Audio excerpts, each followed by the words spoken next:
साथीलाई यो कुरा मन परेन। नेपाली चलचित्रमा हिरोको जित तब मात्र सम्भव हुन्छ जब पर्दामा उसलाई टक्कर दिने कोही खतरनाक खलनायक हुन्छ। आज हामी कुरा गर्दैछौँ नेपाली चलचित्र उद्योगका तीनै दिग्गज खलनायकहरूको, जो पर्दामा देख्ने बित्तिकै दर्शकको सातो जान्थ्यो। आउनुहोस् सुरु गरौँ आजको सूची। र यसै गरी हाम्रो नम्बर 12 मा रहेको छ गणेश उप्रेती। नेपाली चलचित्रमा गणेश उप्रेतीको नाम आउँदा धेरै दर्शकलाई कडा र निर्दयी पात्रहरू सम्झना आउँछन्। आगो र अग्नि परीक्षा जस्ता चर्चित चलचित्रहरूमा आफ्नो दमदार अभिनय दिएका उनी पर्दामा देख्ने बित्तिकै कथा नयाँ मोडमा पुग्थ्यो।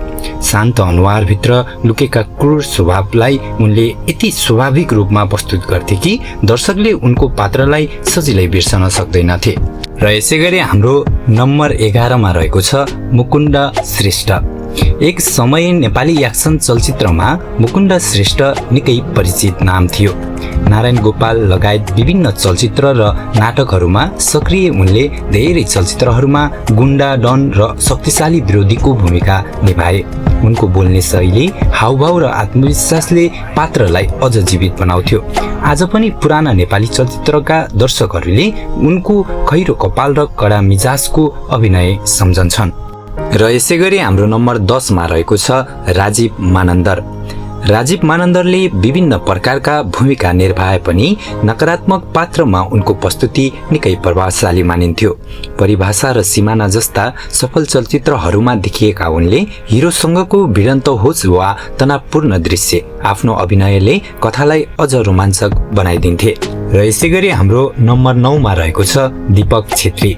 जब नेपाली चलचित्रमा निर्दय डन वा खतरनाक गुण्डाको भूमिका चाहिन्थ्यो, धेरै निर्देशकको रुजाइमा परेका हुन् दीपक छेत्री।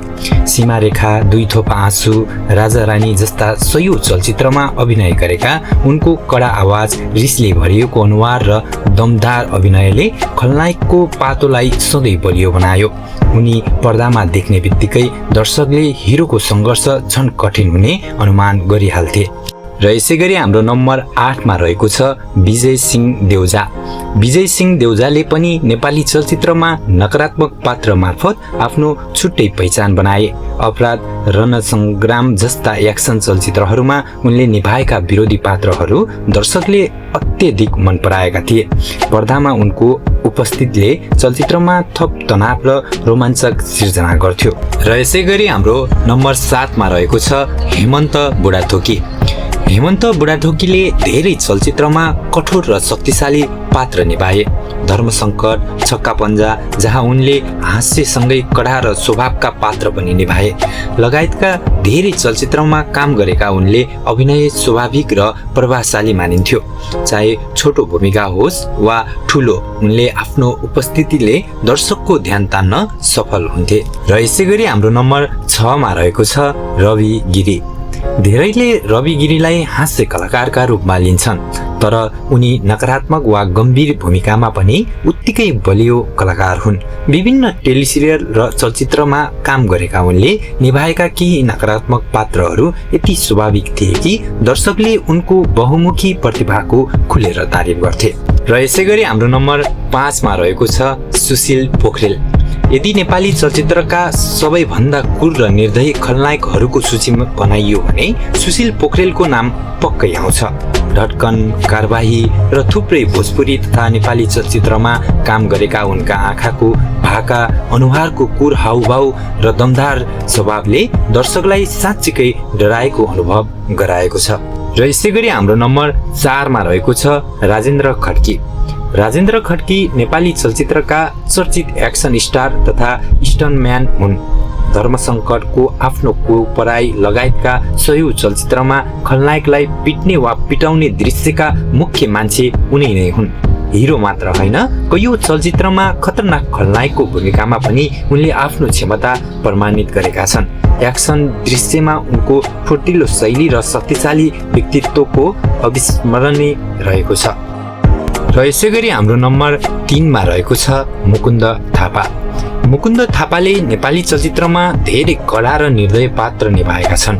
साइली, बुलबुल, दोषी चस्मा र ऐतिहासिक कथामा आधारित चलचित्रहरूमा उनले आफ्नो बलियो छाप छोडेका छन्। उनको अभिनयले विशेषता भनेको पात्रलाई पूर्ण रूपमा वास्तविक महसुस गराउनु हो। र यसै गरी हाम्रो नम्बर 2 मा रहेको छ दिनेश शर्मा। दिनेश शर्मा नेपाली चलचित्रका एक सफल तथा प्रख्यात नायक, निर्माता र निर्देशक हुन्। मुख्य हिरोहरूको रूपमा राज गरेका उनले केही चलचित्रमा आफ्नो डार्क साइड वा नकारात्मक पाटो पनि देखाए, जुन निकै दमदार थियो।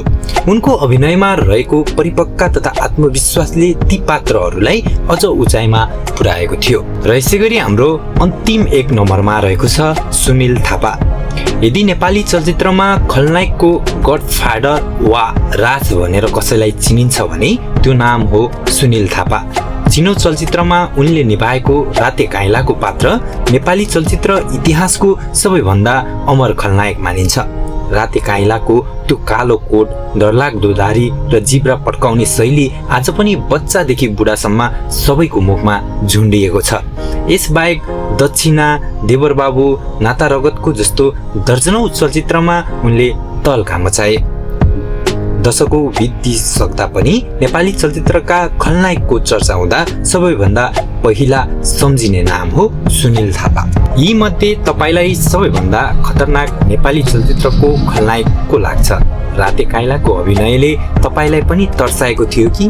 कमेन्टमा आफ्नो विचार लेख्नुहोस्। यदि हाम्रो सूचीमा तपाईको मनपर्ने कलाकार छुटेको छन् भने उनीहरूको नाम पनि कमेन्टमा अवश्य लेख्नुहोला।